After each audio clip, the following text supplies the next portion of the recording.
मान लीजिए आपको यदि गौ चाहिए तो मैं बहुत सारी गौ आपको दान दे देता हूं। आपकी यदि धन की कामना हो तो आप वो कह दीजिए, मैं आपको वो पूर्ति कर देता हूं।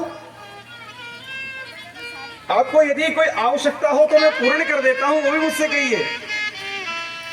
अब वो कुछ भी ना बोले तो गुरु महाराज कहने लगे कि देखो माला चल रही है, माला जब तक पूरी नहीं होगी ये कुछ बोलने वाले नहीं है। आहा, ऐसा दिव्य संत आज मेरे द्वार पर आया है। और उत्सुकता बढ़ने लगी, ये कुछ बोलते क्यों नहीं,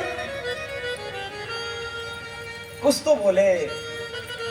ऐसा लग रहा था कि सर्वस्व आज नौछावर कर देता हूं इसके ऊपर, यदि ये कुछ एक बार बोल दे। धन चाहिए तो बोल दो, द्रव्य चाहिए तो बोल दो, गौ चाहिए तो बोल दो,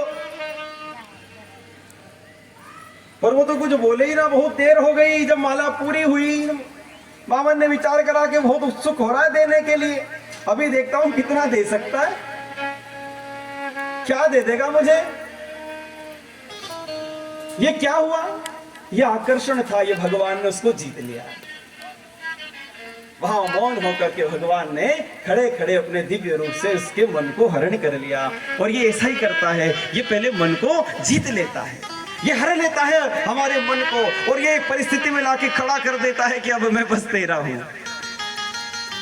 अब मैं बस तेरा हूं। और होना भी चाहिए। और यही हुआ।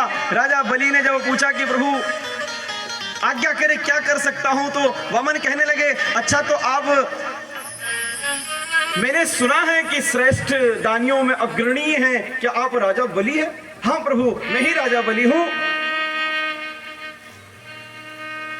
मैं जानता हूं कि तुम्हारे जो दादा थे वो बड़े ज्ञानी थे। तुम्हारे दादा प्रहलाद भगवान के भक्त थे, नारायण ने उनके ऊपर कृपा करी थी, बड़े सत्संगी थे और दानियों में अग्रणी सिरोधारी थे। और तुम्हारे जो पिता है विरोचन, वो भी कोई कम नहीं, प्रहलाद के पुत्र यदि हो तो उनके जैसे ही होंगे, वो भी संत भक्त हैं, साधु के भक्त हैं, दानियों में श्रेष्ठ हैं। और यदि तुम ऐसा करते हो तो कोई आश्चर्य की बात नहीं है।